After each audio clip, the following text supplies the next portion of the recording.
संदूक में क्या है? असुर राज स्वयं इसे क्यों खींच रहे हैं?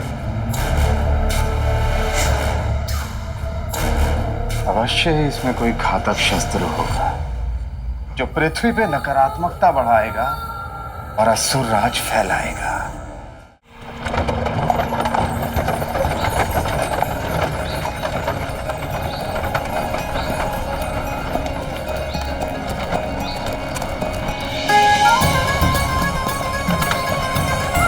अद्भुत, ऐसा भी संसार होता है।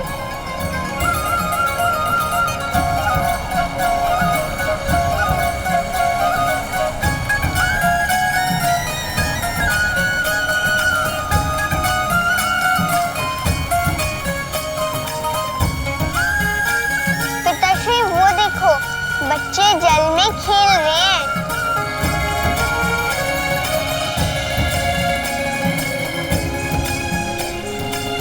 ये तो मैं नित दिन करता हूँ। तपती धूप में शीतल जल में क्रीड़ा करने में बहुत आनंद आता है। पता है, छुप छुप के लड्डू खाने से भी अधिक।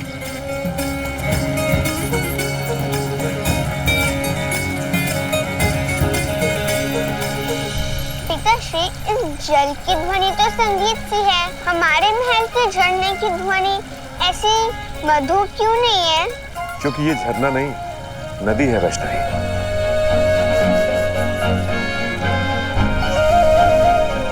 और बहती नदी से ही इस तरह की ध्वनि आ सकती है।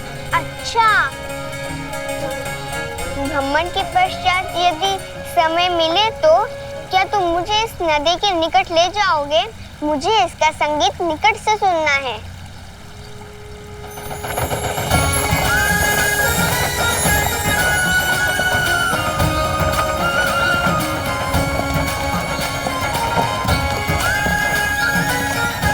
प्रणाम महाराज, जन्म दिवस की हार्दिक शुभकामनाएं राजकुमारी जी।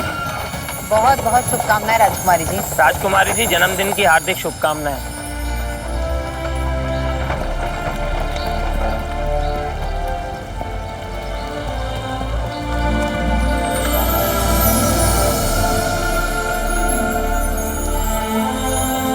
रुकिए,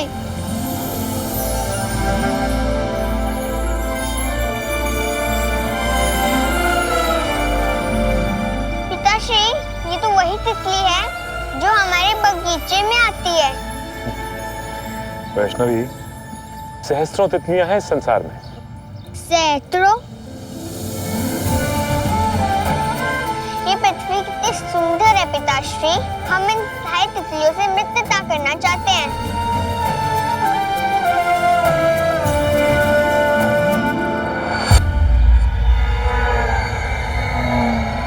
खेत को नष्ट करने का समय आ गया है।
पिताश्री, वो क्या है?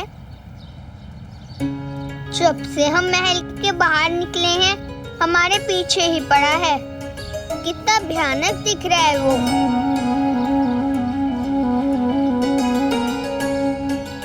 वैष्णवी, यदि ये हमारा पीछा करना चाहे भी तो हमारा पीछा नहीं कर सकता।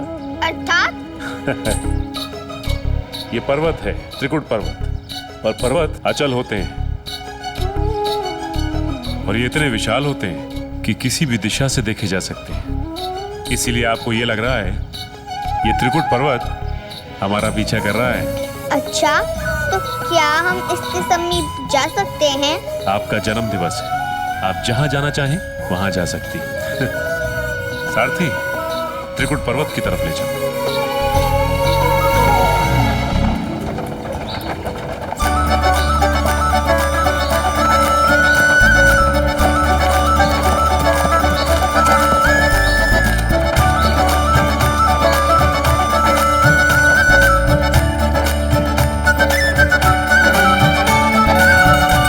पिताश्री, क्या हम नीचे उतर सकते हैं? हाँ वैष्णवी, आइए।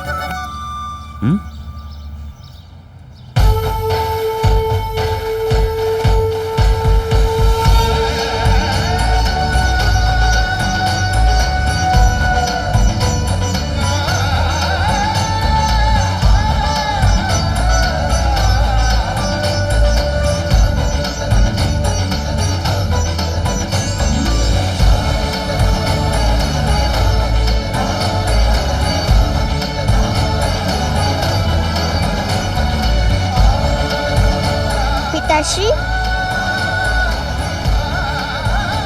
यहाँ की वायु की सुगंध बड़ी भिन्न और मोहक है। हमें महाराज रत्नाकर को जाके जल्दी ही बताना होगा।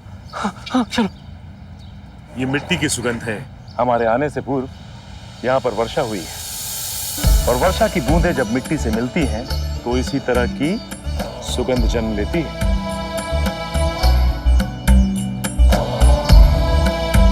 अद्भुत, ये प्रकृति कितनी सुंदर है पिताश्री।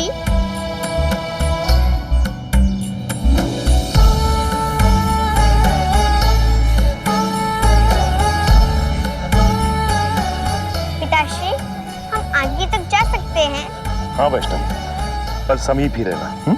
पुत्र, वैष्णवी का ध्यान रख। ठीक है, चलो वैष्णव।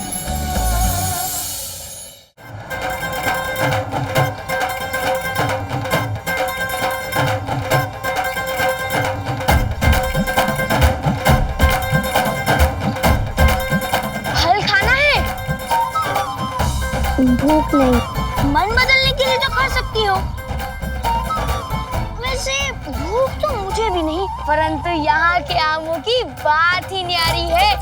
इतने स्वादिष्ट होते हैं कि मन ही ना माने। क्या कहती हो? समीप ही है और महाराज भी रिष्ट नहीं होंगे।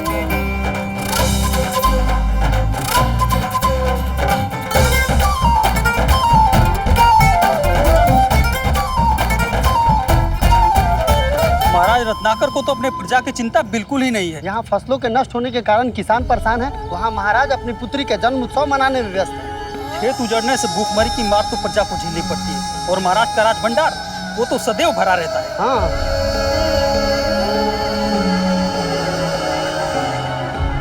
उनके शब्दों पे ध्यान मत दो वैष्णवी, दुष्ट है। अपने महाराज तो बहुत अच्छे राजा हैं। यदि ऐसा है तो वो इतनी कठोर शब्द क्यों बोल रहे थे पिताश्री के बारे में? ये तो उनका अपमान है। जैसे माता पिता का कर्तव्य होता है ना कि वो उनकी संतान पर कोई आंच ना आने दे, ठीक उसी प्रकार एक संतान का भी कर्तव्य होता है कि वो अपने माता पिता के मान पर कोई आंच ना आने दे। हम अपने पिताश्री के मान पर कोई आंच नहीं आने देंगे।